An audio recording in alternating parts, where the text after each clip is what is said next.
같이 말씀 봅니다. 말씀은 사도행전 19장입니다.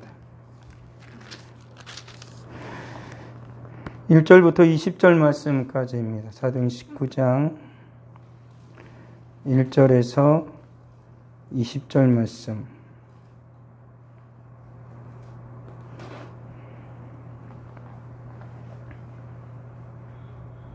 같이 읽겠습니다. 아볼로가 고린도에 있을 때에 바울이 윗지방으로 다녀 에베소에 와서 어떤 제자들을 만나 이르되 너희가 믿을 때 성령을 받았느냐? 이르되 아니라 우리는 성령의 계심도 듣지 못하였노라. 바울이 이르되 그러면 너희가 무슨 세례를 받았느냐? 대답하되 요한의 세례니라.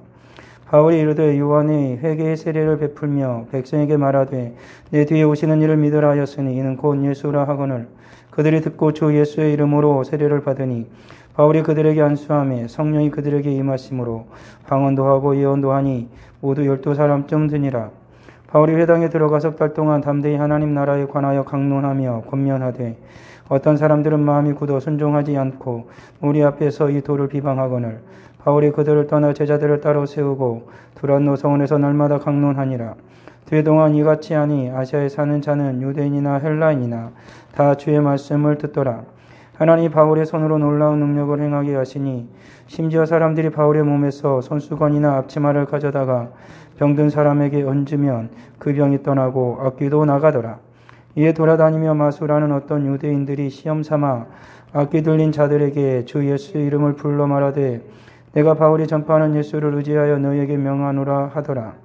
유대의 한 제사장 스게와 7 아들도 이 일을 행하더니 악귀가 대답하여 이르되 내가 예수도 알고 바울도 알거니와 너희는 누구냐 하며 악귀 들린 사람이 그들에게 뛰어올라 눌러 이기니 그들이 상하여 벗은 몸으로 그 집에서 도망하는지라. 에베소에 사는 유대인과 헬라인들이 다 이를 알고 두려워하며 주 예수의 이름을 높이고 믿는 사람들이 많이 와서 자복하여 행한 일을 알리며 또 마술을 행하던 많은 사람이 그 책을 모아 가지고 와서 모든 사람 앞에서 불사르니 그 책값을 계산한 즉 은 5만이나 되더라. 이와 같이 주의 말씀이 힘이 있어 흥황하여 세력을 얻으니라. 아멘. 오늘 말씀은 이제 바울이 3차 전도 여행을 하는 그 과정에서 이제는 에베소에 이르렀을 때에 일어난 그 사건입니다. 아볼로는 이제 고린도로 이제 떠나게 되어졌죠. 이제 아볼로는 고린도에 가서 사역을 하고 있었고, 그리고 이제 바울은 육로를 따라서 이제 그 아시아 지역을 여행하다가 이제는 에베소에 이르게 되었습니다. 그 에베소는 그 당시에 굉장히 커다란 도시고, 그리고 많은 신전도 있었고, 오늘 말씀에 있는 것처럼 그와 함께 마술하는 자들도 많이 있었다는 것입니다. 그만큼 사람이 굉장히 많은 그러니까 도시였고 집중되어지는 그런 학구 도시였습니다. 그렇기 때문에 바울도 자연스럽게 그 에베소에 이르게 되어진 거죠.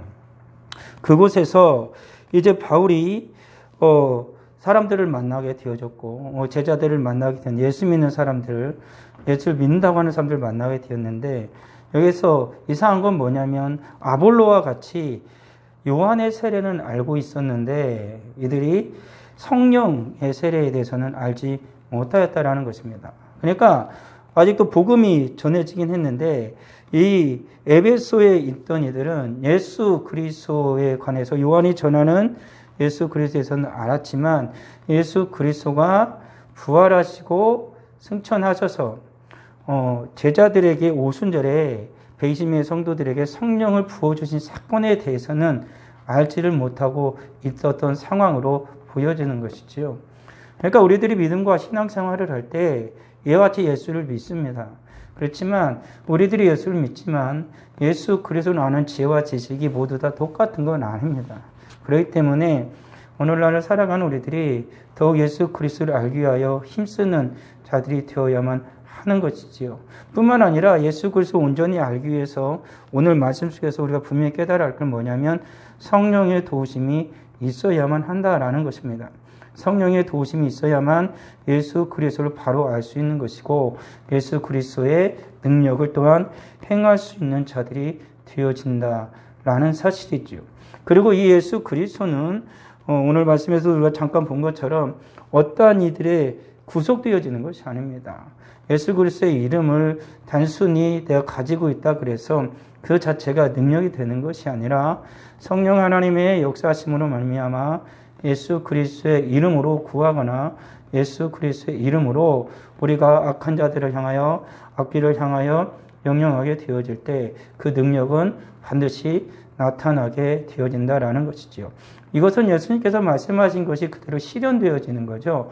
예수님께서 성령을 보내어 주시면 성령 하나님께서 내가 너에게 가르쳤던 그 모든 말씀을 깨닫게 하고 또한 가르쳐 주실 것이다 라고 주님 말씀한 것처럼 오직 하나님의 말씀은 성령께서 기록하신 것처럼 예수 그리스도께서 또 다른 부회사를 보내사 그 성령으로 하여금 예수 그리스도의 일을 대신하도록 역사에 주신다라는 것이죠. 그렇기 때문에 오늘을 살아가는 우리들은 예수를 믿는 우리들은 철저하게 성령 하나님의 도움을 받아야 되고 성령을 의지하여 우리가 어떠한 일을 할 때든지 주님의 능력은 반드시 나타나는 것이고 예수님께서 행하시던 그와 같은 일들이 주를 믿는 자들에게 예수를 믿는 자들에게 함께 나타난다라는 것입니다.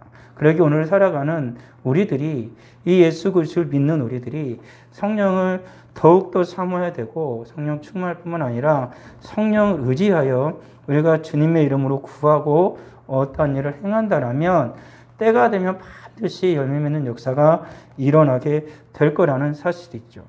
바울이 그렇게 제자를 만나서 그들에게 물었습니다. 믿을 때 성령을 받았냐? 그러니까 그들은 성령의 계심도 우리는 듣지 못하였다라고 말한 거죠. 앞서 말한 것과 같은 상황이 되어진 것입니다.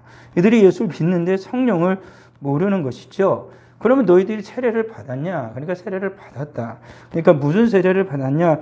요한의 세례를 받았다. 요한의 세례는 회개의 세례죠. 그러니까 요한이 세례를 베풀었지 않습니까? 그것은 구원의 세례가 아니라 죄를 지은 자들이 와서 자기 죄를 고백하였습니다. 그러면은 요한이 그들에게 물로 세례를 주었던 것이죠. 그렇지만은 예수님께서 우리에게 약속하신 건 물 세례가 아니라 성령 세례였다라는 것이죠. 그러니까 오직 예수 그리스도의 이름으로 우리는 성령 세례를 받을 수가 있는 것입니다. 그래서 예수님께서 아버지와 아들과 성령의 이름으로 세례를 베풀라. 그럴 때는 물로 세례를 주는 건 의미하지만 거기에서 반드시 의미하고 있는 건 뭐냐면 그와 함께 성령 세례를 받아야 할 것에 대해서 주님이 말씀하고 있는 거죠.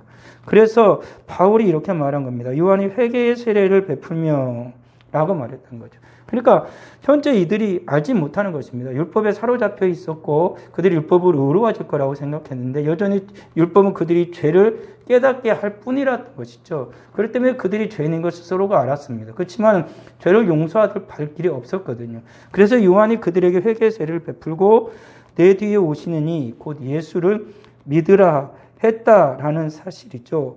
그래서 그들이 듣고 주 예수 이름으로 세례를 받았다라고 말합니다. 그래서 그때 바울이 그들에게 안수했다라는 것이죠. 안수하니까 성령이 임하였다라고 오늘 말씀에 나와 있는 것입니다. 그러니까 바울에게 어떤 특별한 바울만의 능력이 있었던 것이 아니고 하나님께서 바울을 통하여 성령의 역사가 나타나게 한 거죠.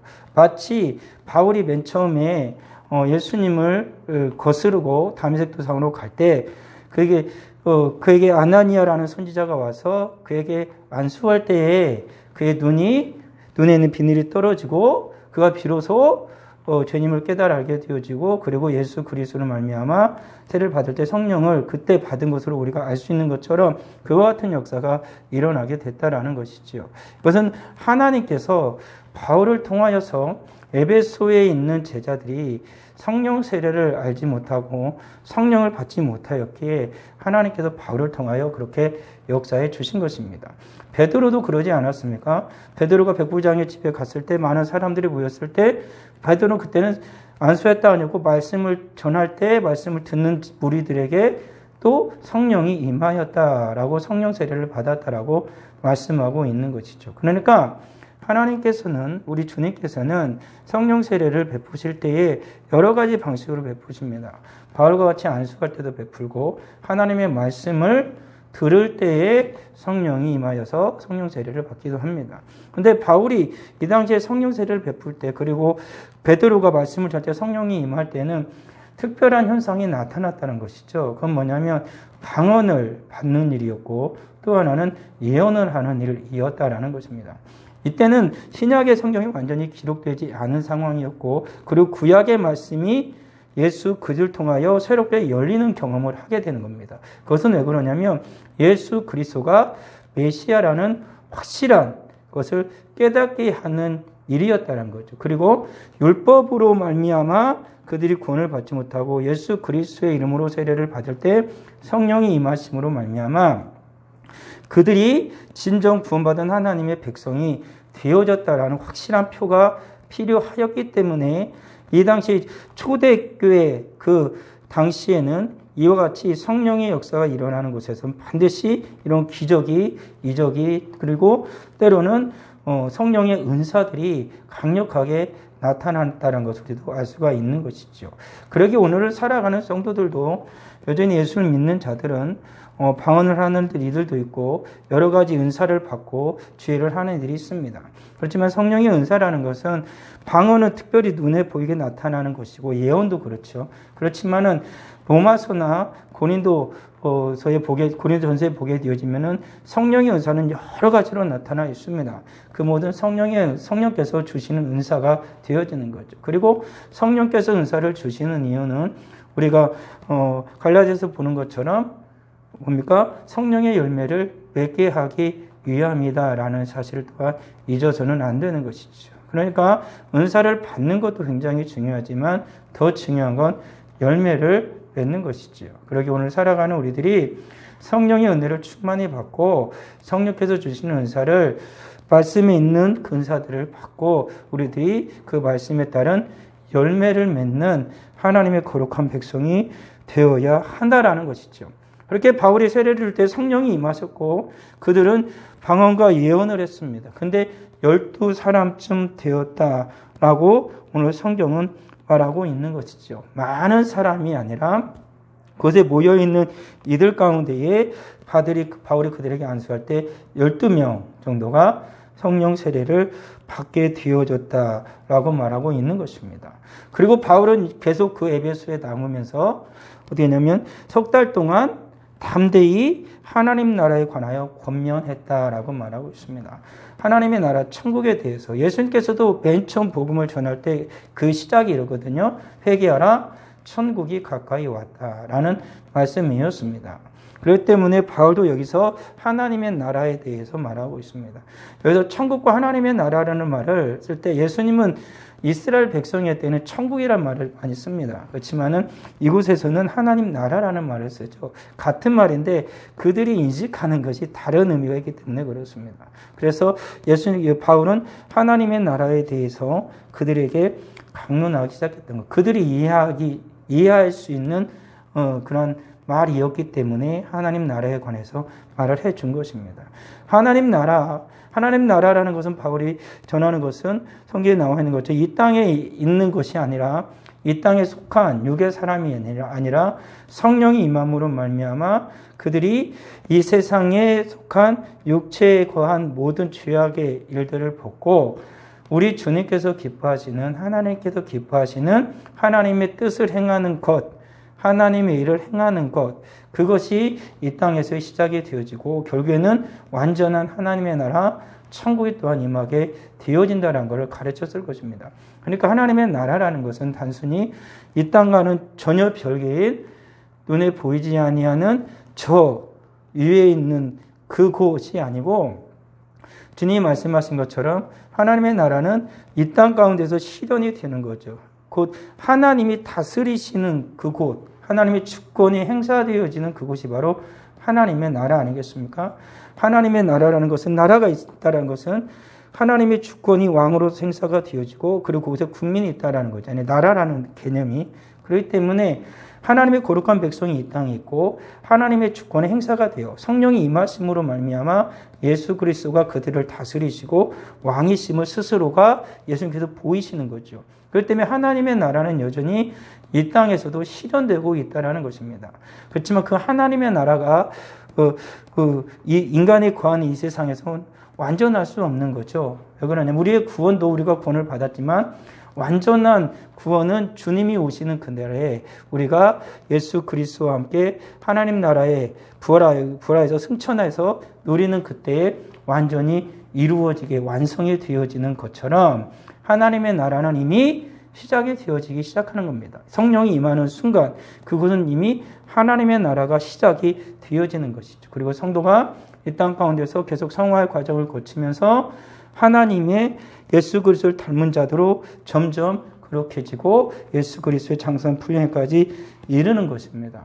그래서 바울이 하나님의 나라에 대해서 그들에게 계속 가르쳤죠. 왜 그러냐면 에베소라는 도시 자체가 굉장히 우상이 쩌든 도시입니다. 에베소에서 바울이 전할 때 바울을 계속 죽이려고 하는 건 뭐냐면 아데미라는 신을 섬겼잖아요. 거기서 대표적인 신입니다. 그렇기 때문에 이 땅에 있는 거짓된 신들을 섬기는 그들을 다시 한번 하나님께서 바울이 그들을 바로 가르쳐서 하나님이 원하시는 하나님의 백성을 만들기 위해서는 하나님의 나라에 대해서 이들이 생각하고 있는 이 지상의 거짓된 신들을 섬기는 그러한 것이 아닌 하나님을 섬기는 하나님의 백성의 삶에 대해서 하나님에 대해서 바울이 계속해서 가르쳤다라는 것이죠. 세 달을 가르치니까 사람들이 변하기 시작했습니다. 그러니까 중요하죠. 예수를 믿고 성령을 받았어요. 성령을 받으니까 이 사람들이 다 깨달은 게 아니고 바울이 계속 가르쳤다는 것입니다. 그러니까 예수님이 말씀하신 그대로 바울이 말씀을 전하면 깨닫는 역사가 일어나는 거예요. 성령이 깨닫게 하는 역사가 일어나는 거예요. 근데 문제는 뭐겠습니까? 성령 세례를 받은 자들은 주님의 말씀을 깨닫는 역사가 일어나지만 성령 세례를 받지 못한 자들은 주님의 말씀을 깨닫지 못하는 거죠. 그러니까 분쟁이 일어나게 되어지고 싸움이 일어나게 됩니다. 그러니까 성령 세례를 받지 못한 자들은 마음이 굳어 순종하지 않고 이도를 비방했다. 그리고 그런 일들이 일어나게 된 거죠. 거기서 이제 싸움이 일어나게 된 겁니다. 바울이 전하는 예수 그리스도 하나님의 나라에 관해서 계속해서 알려주면 알려줄수록 전하면 전할수록 점점 마음이 굳어지는 자들과 점점 마음이 유해져서 더욱더 주님의 십계 앞에 신실한 자들로 나누게 되어지는 것이죠. 우리들이 보통 내가 어떤 말을 할 때 나를 신뢰하고 나의 말을 듣는 사람은 귀 기울여 듣고 거기에 동의를 합니다. 그리고 조금 잘 모르게 생겼으면은 물어보겠죠. 그렇지만은 반감을 가지고 있고 나를 싫어하고 그리고 거기에 대해서 전혀 동의하지 않는 자들은 계속해서 나를 비방하고 나를 공격하고 계속해서 반박을 하는 일들이 일어나지 않겠습니까? 이와 같은 일들이 일어나게 됩니다. 주님께서 그래서 말씀하신 것처럼 우리 주님께서 다시 이 땅에 오실 때가 되어지면 재림의 때가 되어지면 믿음을 두고 분명하게 두 부류로 나눌 거라고 말씀을 하고 있습니다. 그러니까 성령께서 계속해서 역사를 하시니까 주님의 말씀을 신실하게 믿고 성령의 세례를 받고 성령 은혜를 따라가는 자들은 더욱더 믿음을 따라 살게 되어지고 그렇지 못한 자들은 계속해서 그 예수를 비방하고 예수를 거역하면서 점점 세상에 속한 사탄의 길을 걷는 자들로 뚜렷하게 구별되는 그때 주님이 오신다라고 성경은 분명하게 말하고 있는 것이죠. 오늘날의 시대도 그렇습니다. 계속해서 문명이 발전하고 사람들이 계속해서 지혜가 늘어날수록 정말로 예수를 믿는 사람들은 자기가 가진 모든 것을 가지고 하나님께 영광을 올려드리고자 하지만 그렇지 않은 자들은 인간의 문명과 모든 발달한 것으로 하나님을 거역하고 하나님이 없다 그러고 예수를 믿는 자들을 어리석은 자들이라 라고 비방하는 그러한 일들이 생겨나고 있지 않습니까? 그런 것처럼 이들이 계속 하나님의 말씀을 들으면 들을수록 하나님의 말씀이 점점 선명해지고 확장되어질수록 그 부류고 나뉘어지게 된 것입니다. 그러니까 바울이 석 달을 그렇게 가르치다가 사람들이 이제 나뉘어진 거죠. 분명해진 것입니다. 그래서 바울이 따로 그곳을 떠났다라고 말하죠. 그 가르치는 곳에서 그 사람들을 떠나서 제자들을 따로 세우고 두란노 서원이라는 곳에서 가르치기 시작한 겁니다. 그러니까 예수를 믿는 사람들, 정말로 예수 그리스도를 따르기로 한 신실한 하나님의 사람들을 따로 데려다가 그들을 가르친 겁니다. 믿음의 백성들을 두란노 서원에서 계속해서 2해 동안 가르쳤다라고 말합니다. 이와 같은 일은 바울이 고린도에 있을 때도 일어났던 일 아닙니까? 너무나 극심한 고난이 있는데 하나님께서 환상 가운데 이곳에 내 백성이 많으니까 이곳에서 너는 계속 가르쳐라 라고 말할 때 그곳에서도 2해 동안 가르쳤다라고 나오지 않습니까? 그러니까 바울이 선교를 하면서 전도여행을 하면서 여러 해 동안 머무른 곳은 그렇게 많지 않습니다.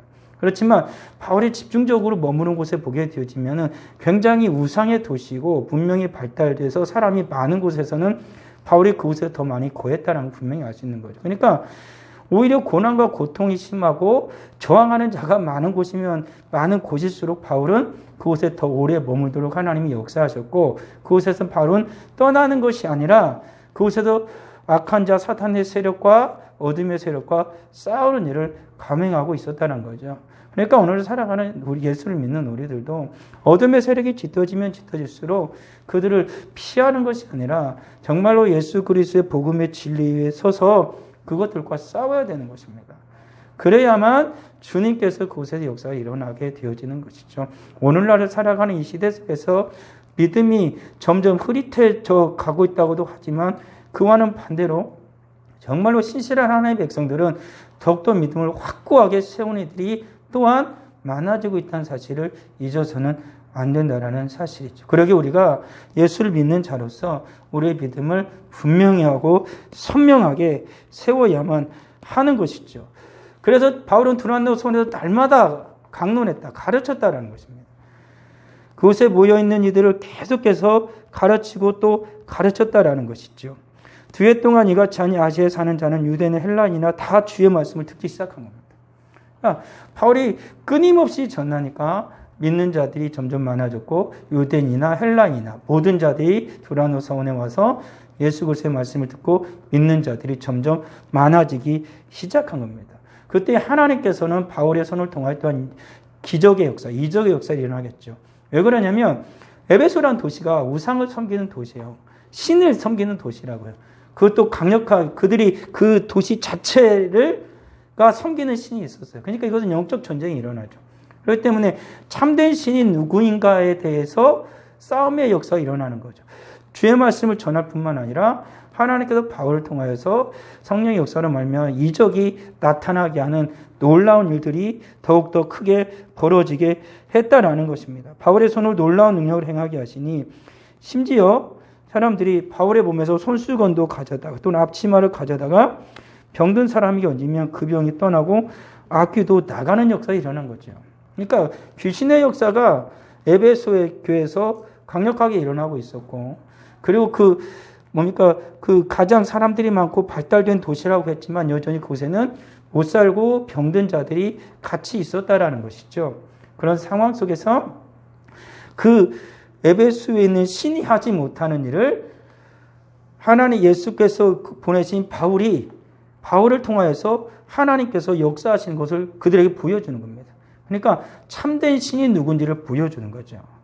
귀신이 나가는 겁니다. 그리고 병든 자가 고침을 받는 겁니다. 그것도 바울이 직접 가서 예수의 이름으로 선포하는 게 아니고 사람들이 앞치마를 가져다가 바울의 손수건을 몰래 가져다가 그 사람들한테 얹으면 낫는 역사가 일어난 거죠. 이와 같은 역사는 성경에서 보여지지 않는 것이었습니다. 이와 같이 하나님께서 진정 바울을 통하여서 에베소를 구원하고자 하는 마음이 큼을 우리가 알 수 있는 것이죠. 어떤 이들은 이것을 오해해서 예전에 천주 같은 경우는 성자들의 물건이라든지 아니면 심지어 예수님의 옷이라든지 어떤 이들은 예수님이 그때 흘린 피라고 해가지고 그것을 이제 가톨릭에서는 가지고 있는 경우도 있지만 그런 것들을 가지고 소유하고 있으면 내가 귀신을 물리칠 수 있고 내가 좀 더 신령해질 수 있고 내 믿음이 조금 더 커질 수 있다라는 그런 오해를 하는 이들이 있습니다. 그렇지만 그 물건 자체가 일을 행하는 게 아니고 성령 하나님께서 임하셔야만 그 역사가 가능한 거죠. 그래서 맨 처음에 그렇게 시작하는 거예요. 성령이 임하더라라고부터 시작을 하는 거예요. 그래서 그리고 초대교회 시작도 무엇이 임하면서 시작합니까? 성령이 임하고 나서부터 말씀의 능력이 나타나고 병고침 역사가 일어나기 시작하고 수많은 귀신 물러난 역사가 일어나고 하나님의 살아계신 역사가 일어나죠. 그러니까 이 일을 행하시는 건 누구라는 걸 철저하게 보여주는 거예요. 사람이 아니라 예수님이시다. 예수님께서 보내신 성령 하나님께서 하시는 것이다 라는 것을 분명하게 보여주는 것이고, 바울은 누구다? 예수님께서 보낸 자다. 하나님께서 보내신 자라는 걸 분명하게 보여주는 것이죠. 그러니까 여기서 문제가 발생한 겁니다. 바울이 두란노서에서 가르칠 때에 이제 사람들이 이제 두란노서에서 바울의 가르침을 받는 거예요. 바울의 가르침을 받는 유대인들 가운데에 마술하는 어떤 유대인들. 그러니까 이 마술이라는 것이 무엇이 우리가 애매하지만 이런 거 있잖아요. 우리들이 그 영화 같은 걸 보면은 사제나 그런 사람들이 귀신 쫓아내려고 귀신을 쫓아내는 그런 일을 하는 그런 귀신과 악귀와 싸우는 그런 영화 같은 게 있잖아요. 그걸 뭐라고 하는데 갑자기 그게 단어가 생각이 안 나는데 그런 일들이 이때도 있었어요. 그러니까 구약의 시대에도 있었고 귀신을 쫓아내는 일을 하는. 그러니까 그와 같은 일을 행하는 이들로 보여져요. 그러니까는 그런 사람들이 가서 이제는 지금까지 안 됐는데 이제는 예수의 이름으로 이제 귀신을 쫓아내려고 한 겁니다. 그런 거죠.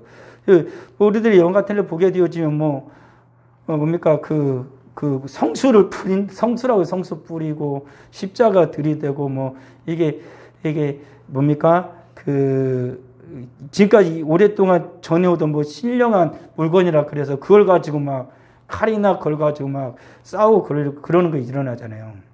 하지만 그게 다 어리석은 거죠. 그건 다 인간이 지어낸 것이고 그런 일이 일어나는 게 아니고. 그러니까 이들이 예수 그리스도의 이름으로 이제 해본 거예요. 바울이 하니까 이들도 주 예수 이름을 불러 이르되 내가 바울이 전파하는 예수를 의지하여 너에게 명한다라고 했던 것입니다. 근데 거기에서는 유대의 한 제사장 스게와 일곱 아들도 이 일을 같이 행한 겁니다. 그 당시에 제사장의 아들이었던 이들도 그와 같이 한 거예요. 마술 행하는 자들과 같이 그 일을 한 겁니다. 그러니까는 어떻게 됐냐면은 역사가 일어날 수가 없는 거죠. 귀신이 악귀가 그렇게 해서 떠나가는 게 아니거든요. 예수 그리스도의 이름으로 하더라도 예수 그리스도 하나님께서 분명하는 거죠. 하나님이 시험하지 말라고 예수님도 말씀하신 것처럼 예수 그리스도를 시험하는 거거든요.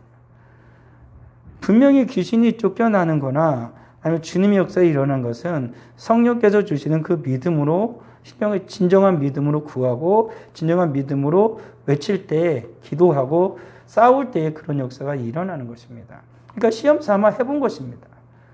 그러니까 오히려 귀신이 얘기를 하는 거죠. 내가 예수도 알고 바울도 아는데 너는 누구냐라는 거죠.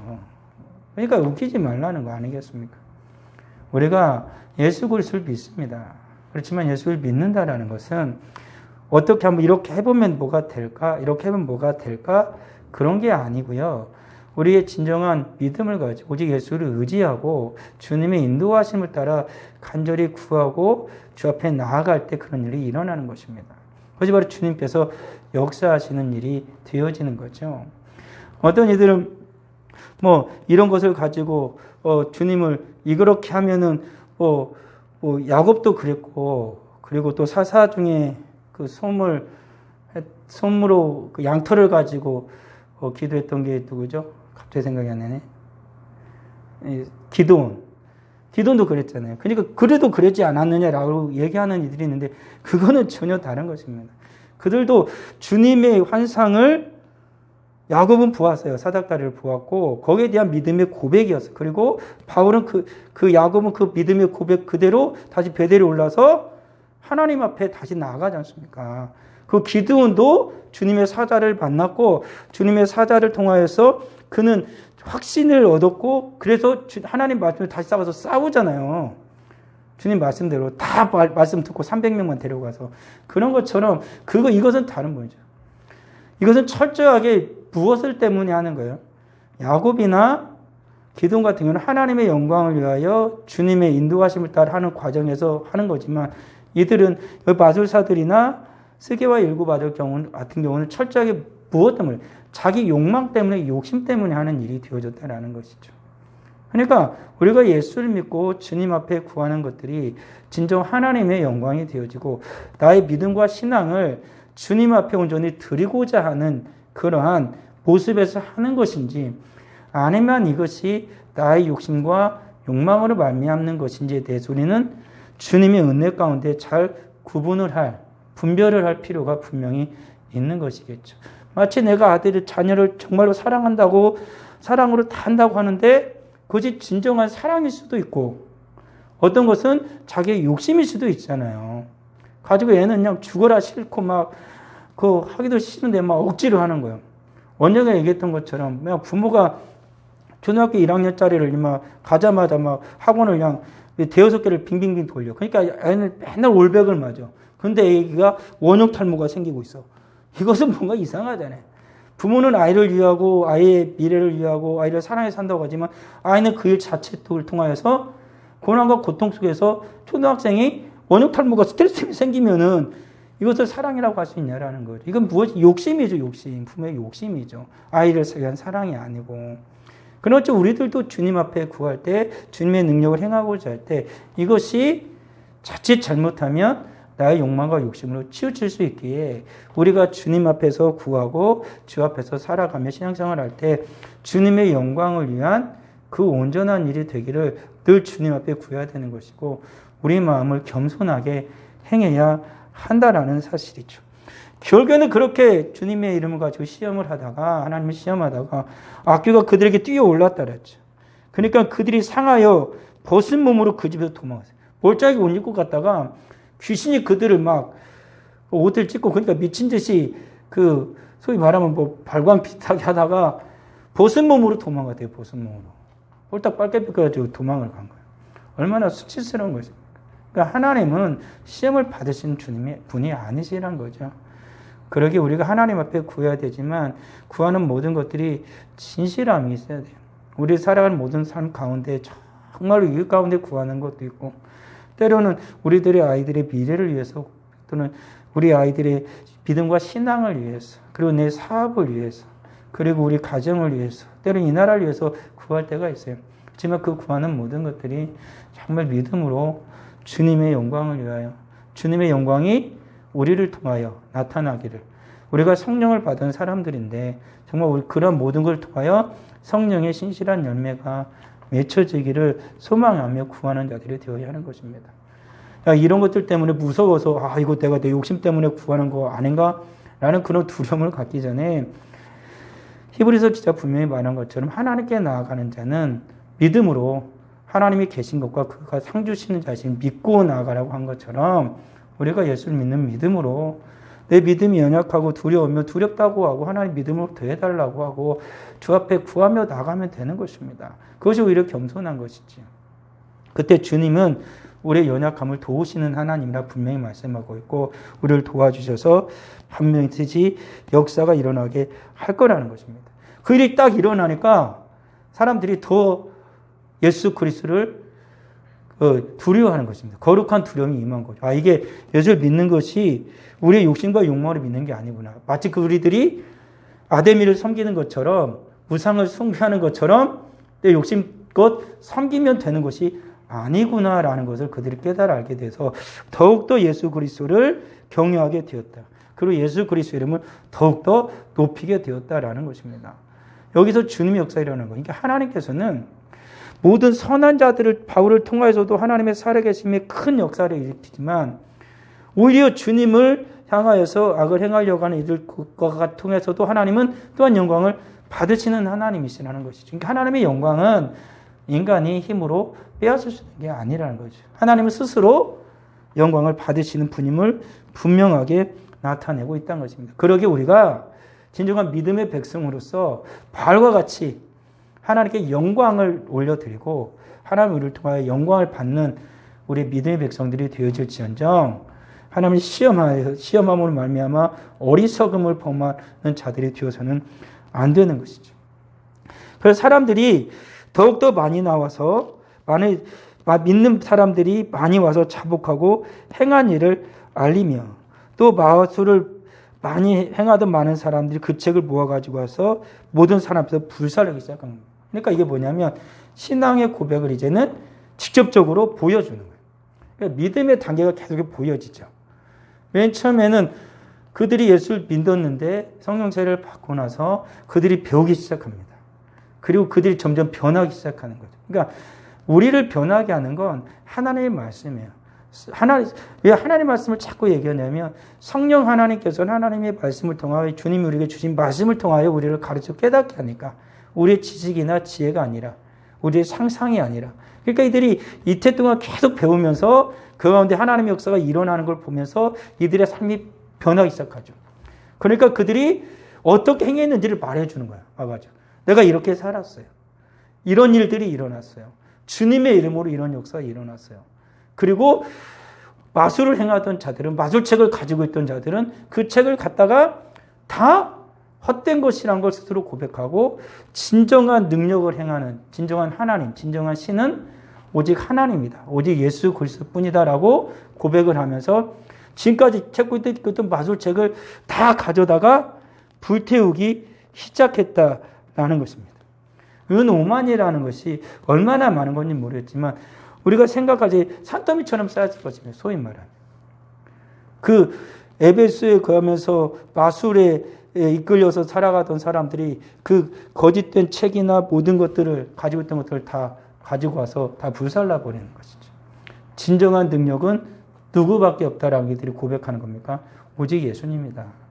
오직 예수 그리스도뿐이다라는 거. 이제는 삶으로 고백을 하는 거죠.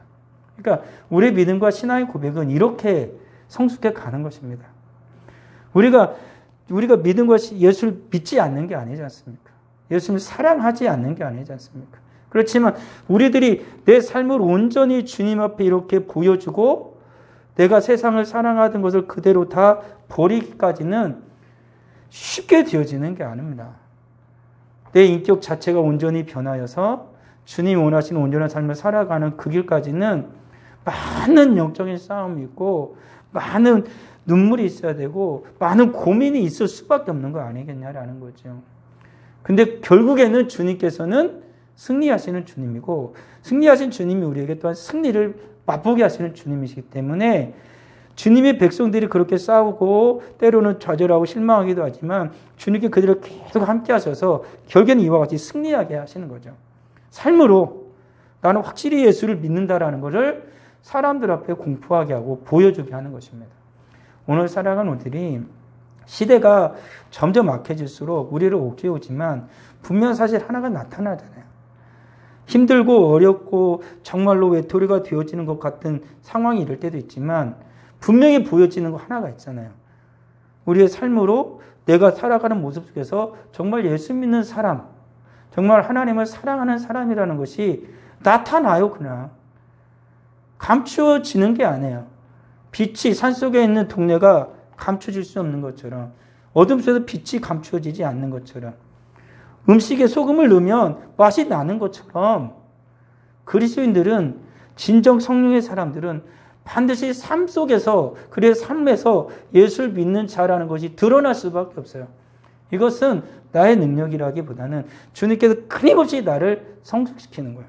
마치 아이를 낳으면 이 아이가 먹고 입는 가운데 잘 모르겠는데 1년 지나고 2년 지나고 10년 지나면 벌써 이렇게 큰 아이가 되어져서 말도 하고 공부도 하고 엄마 아빠와 같이 웃기도 하고 같이 부둥켜 안고 돌기도 하는 맨 처음에는 울고 똥 싸는 밖에 못하는 아이가 그런 일을 하잖아요. 우리 믿음과 신앙도 그렇다는 거죠. 주님께서 계속 자라게 하는 것입니다. 주님 계속 성숙하게 하는 것입니다. 그리고 우리 삶 속에서 정말로 그리스도인인 것이 보여지게 하시는 주님이다라는 것이죠. 이로 말미암아서 이와 같이 주의 말씀이 힘이 있어 흥왕하여 세력을 얻기 시작했다라고 나오죠. 결국에는 주님이 이기셨다라는 것이죠. 결국에는 하나님께서 승리하셨다라는 것입니다. 우리들이 분명히 믿어야 할 건 뭐냐면 지금 저희도 지금 두 해네요. 2년 동안 코로나 때문에 싸우고 있습니다. 우리의 믿음을 가지고 싸우고 있습니다. 그러는 사이에 악한 자들은 계속해서 기독교를 압박하고 있는 수많은 일들이 일어나고 있지요. 그럼에도 불구하고 분명 사실 한 가지는 주님의 말씀을 막을 수는 없고 주님의 말씀을 가지고 있는 우리들은 예수 믿는 우리들은 반드시 하나님 앞에서 이 모든 어려움을 승리하고 영광 올려드리는 그 모습이 반드시 나타나게 될 거라는 것입니다.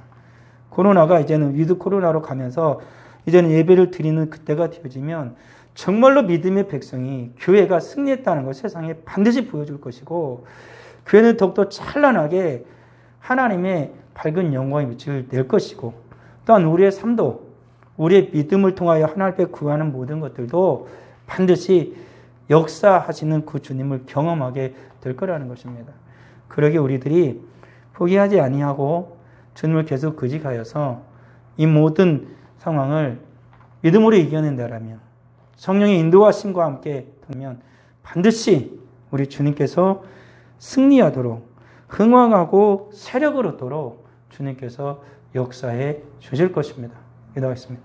아버지 하나님을 감사하며 오직 주님의 영광의 사랑 우리가 다 되게 하여 주시옵소서. 우리 믿음이 연약한 자고 부족한 자들이오나 우리는 주의 말씀을 붙들고 있고 성령 하나님 우리를 붙드시고 함께 하시기에 그 주님의 신실한 말씀이 우리의 믿음을 온전히 세우시고 우리가 믿음으로 고려하지 아니하고 주님 앞에 나아가 예수 그리스도의 이름으로 진실되게 간절한 마음으로 하나님 앞에 구할 때에 우리 하나님께서 우리의 믿음의 열매와 믿음의 결실을 맺도록 역사하여 주실 걸 믿습니다. 힘든 나날들을 보내고 있사오나 우리 주님께서 함께 하심으로 말미암아 반드시 승리하고 열매 맺었어 우리 아버지 하나님이 기뻐하심에 그 기쁨에 동참할 수 있는 우리 모두가 되게 하여 주옵소서. 저 앞에 귀한 예물을 드리니 하나님 받아 주옵시고 믿음으로 드린 모든 것 주님 받아 주셔서 주님의 살아계신 은혜와 역사가 또한 나타나게 하여 주옵소서. 예수님의 이름으로 기도합니다. 아멘.